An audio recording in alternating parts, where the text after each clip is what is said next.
Mallorca is going to be hosting FC Barcelona. It's already been 48 hours since the last time Barcelona beat Celta Vigo 3-2, and it already seems like Barcelona have to prepare for the next match. We barely had enough time to cherish the moments of the previous 3 wins that we have gotten. Games are going on every 48 to 72 hours for FC Barcelona right now, and our next game after this is going to be on Friday, another 3 days later. And so look, with this match between Mallorca and Barcelona, I do expect a very ugly match, like a match where it's going to be very similar to Getafe versus FC Barcelona, when Barcelona had a very tough time getting through Getafe, and most likely we will be seeing a lot of provoking from Mallorca, looking for fouls, looking to see if any of the Barcelona players can get a red card. It's going to be an ugly match, like I've said. They're going to play with a 5-man defensive line. Barcelona's going to have to deal with a deep block, but these are the games that Barcelona have to win. Like, if Barcelona want to maintain the first place spot, we're going to have to go through occasions like this. There are going to be teams that are not going to be willing to play against this squad. They're going to be saying, okay, look, this team is clearly too much better than us. Let's not look for the win. Let's just look for a tie, a 0-0 tie or a 1-1 tie, and let's see if we can get a red card from them. And that is simply just what happens when you have such a superior team. Barcelona is a team that is much more superior to the rest of the teams in La Liga, besides, I would say, maybe Atletico Madrid. That is probably one of our toughest teams that we have to face in La Liga. Real Madrid, no. I think that Real Madrid is not a tough competitor at the moment, and I just think that every time Barcelona face against Real Madrid, we are their kryptonite. If they want to attack us, we're going to attack those open spaces and attack those spaces very well. If they want to go in a deep block, they won't do that. They have too much dignity, too much pride. They won't go up to Barcelona and say, we'll sit back and relax and just defend the full 90 minutes. But as for the rest of the teams like Mallorca, Getafe, maybe Las Palmas, maybe Alaves, there are many teams out there that are willing to put a low, deep block and not deal to play with Barcelona. And unfortunately, tomorrow we are going to be seeing that. And so we must get the 3 points. Real Madrid are also going to be playing against Las Palmas on Wednesday, I believe. And I do not know if Las Palmas are going to do the work necessary to take away points against Real Madrid. So we're going to have to depend on our own and achieve the full 3 points. Now, I do want to speak about 2 very important players, Pedri and Frenkie de Jong, and speak about their state in terms of their fitness. Starting with Pedri, the plan is that Pedri plays a few minutes versus Athletic Club on October 22nd, which is exactly 1 month from today, and gains rhythm ahead of El Clasico on the 28th. His rehabilitation will be intensified during the international break so that he returns 100% when the club games do return. So it seems like he's recovering much faster than ever. Even Xavi Hernandez said that he sees Pedri in the training ground and he sees him very well and almost 100% healthy. So the fact that we're aiming for Pedri to make a full 100% return against Real Madrid is already exciting news. I think that Pedri can make it, and I think that he's destined to be in that starting 11 when Barcelona do face Real Madrid. As for Frenkie de Jong though, because his injury is so recent, he would not make it for the Clásico on the 28th. It even says here, according to Javi Miguel, Frenkie de Jong is practically ruled out for the Clásico on October 28th. Only a miracle can change things, but no risk will be taken in any case, and he won't be rushed. He is expected to return versus Shakhtar on the 7th of November. And here's going to be the squad list to basically confirm that Frenkie and Pedri will not be there, and it's again unfortunate, but it will not stop Barcelona from producing great results. We have to move forward. Yes, we can replace Pedri and Frenkie de Jong. We can put players on there and perform within those roles, because Barcelona simply do not make excuses. We do not depend on just one single player or 2 players to bring us good results. Barcelona have the capability and the players in order to make that happen, and they especially do have the correct systems in place because of Xavi Hernandez. Now, Xavi also wanted to speak about Frenkie de Jong and his importance, and this is what Xavi said. Frenkie is a sensitive and very important loss for us because of how we play and how he was since last season at an exceptional level. There are many players to replace him, and we hope to not blame his loss in case there is a bad result. He also stated that as for the time off, we will see after the international break how he is, but he has to make a good recovery and recover 100%. So moving away from Pedri and Frenkie, I want to go back to what I did say in the beginning of this video. It is Mallorca's ugly approach to this game, potential ugly approach. We never know if Mallorca comes out playing a 4-2-3-1, very attacking football. Who knows? Maybe they play 2-3-5 or something like that, but I doubt it. I feel like Mallorca will come in and play in a 5-4-1 formation. But because it is so expected that they will play a low block, this is what Xavi had to say about this approach. Both Joao Felix, Rafinha, Lamine Yamal, and Lewandowski have to have more mobility and attack the space as well. The goals come like this: a lot of mobility, change of position, being in the correct positions, and in the structure, meaning that he's going to be asking much more from Joao Felix, Rafinha, Lamine Yamal, and Lewandowski, and have them become more mobile, being able to run into those open spaces, create passing lanes, because that is what's going to be necessary in order for us to get through that deep block. We cannot be stagnant. We cannot be a team that just stays in one position and that's it. We have to create passing lanes for the midfielders to find us and for the defenders to also find us. I do think that we have learned from our mistakes when it came to that match against Celta Vigo and against Getafe, and have a strong belief that Barcelona will do the correct thing. And let me tell you, the coach of Mallorca is actually thinking about going with the exact same approach of Celta and Getafe. And this is what he said. We have seen 2 matches in which they have suffered a lot, against Getafe, which ended in a goalless draw, and against Celta Vigo,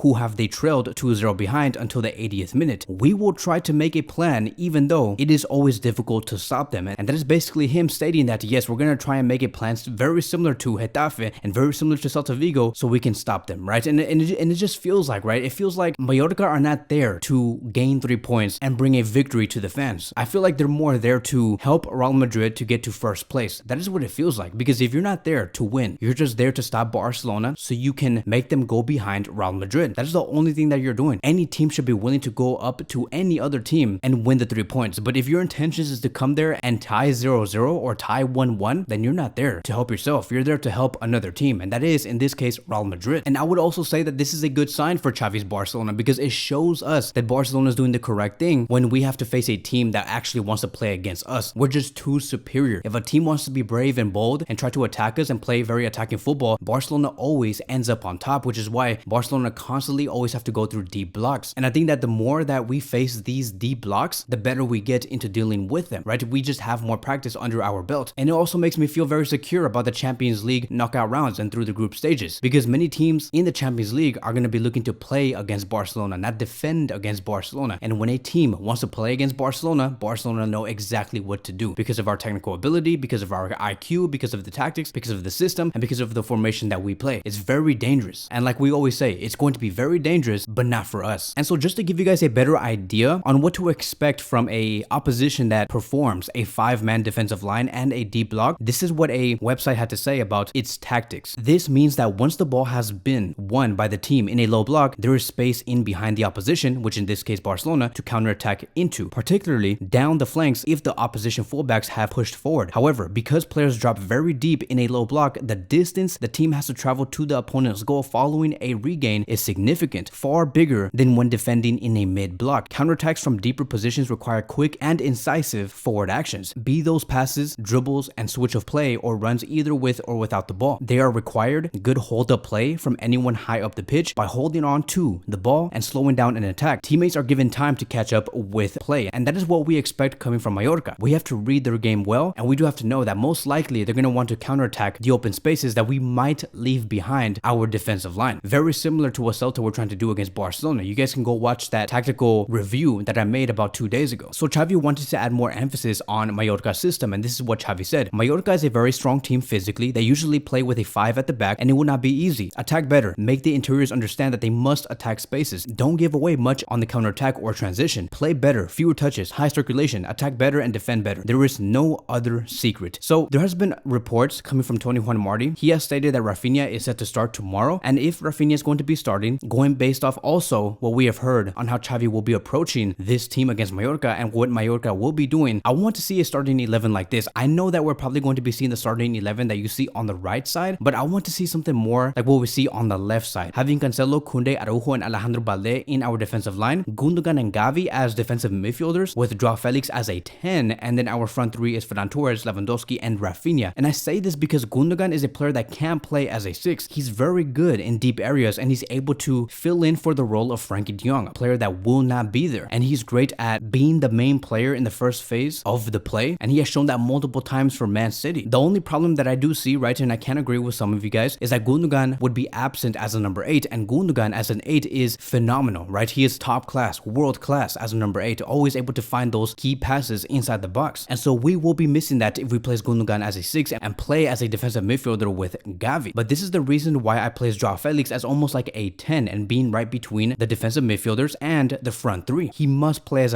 a number 10 because he has a capability to find those key passes. And we have seen that multiple times. Look at how he found that pass to Lewandowski to create that first goal. Joao Felix has the creativity. And Xavi Hernandez wanted to say something about that and talk about Gundogan's game plan for tomorrow's night's match against Mallorca. And this is what he said. Gundogan can play at the base like Oriol Romeo or Sergio Busquets, kind of like what I talked about before. But we believe that his potential is to get into the box and provide assist. That's what we want from him. And even more so now that we don't have Pedri, he's a very similar player. So it's kind of like Xavi is looking at Barcelona and saying, okay, we're missing Pedri, so we must place Gundogan there. But we're also missing Frenkie de Jong, so we must place Gundogan also there. And that is why I do say Gundogan can play as a 6 and play in deep areas, but who knows where he's going to be playing playing tomorrow against Mallorca. I know that most likely we will be playing it safe and we'll see a starting 11 like this, like what you see on the right side, with Balde, Araujo, Christensen, and Cancelo in our defensive line, Oriol Romeo, Gundogan, and Gavi as our midfielders, and then our front three being Rafinha, Lewandowski, and Joao Felix. It does make the most sense to have a starting 11 like this, but I want to see Barcelona take much more of a risk, try something new, and shock the opposition. If Barcelona execute either one of these two starting 11s, I would have no problem. I just hope that we can get the job done because, again, let me tell you, it will be an ugly match. Like, it will be boring in the first 15 to 20 minutes, and it's going to be taking some time for Barcelona to unlock that very tough defense. We'll see how it goes, but that is going to be it for today's pre-match preview. Thank you guys so much for watching, and I will see you guys in the next one.